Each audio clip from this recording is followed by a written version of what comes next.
এই লেৱাটো আপোনালোকে দেখিবলৈ পাই আছে আমাৰ ৰাভা ভাষাত গেৰক লেৱা বুলি কয়। গেৰক লেৱাটো লেৱা, গেৰক মানে ইয়াৰ ফল আছে, ফল গেৰক থে বুলি কয় ৰাভা ভাষাত। লেৱাটো চাওক মস্ত ডাঙৰ লেৱা গাছ। এই এই লেৱা এই ফলৰ গুটিটা আমাৰ ৰাভাসকলে আগৰ দিনতে এই গুটিটা ওলাই যিকোনো কটাত বুটি পেলাই মাথা দিছিল, মাথা চাফা হয়।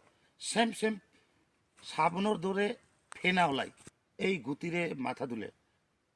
আপুনি ভাবিব যে খাটিক চাবোনে দিয়া মাথা দিছে, চেম ফেনা ওলায়, মাথা চুলি চাফা হয়। তো আপোনালোকৰ ভাষাত বা কি কয়, ফলটো দুখাইছে আপোনালোকক, আপোনালোকৰ নিজৰ ভাষাত কি কয় কমেণ্টত জনালে ভাল লাগিলে হয়। আমাৰ ৰাভা ভাষাত গেৰক বুলি কয়।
গুটিটো ওলাই দেখাম আপোনালোকক।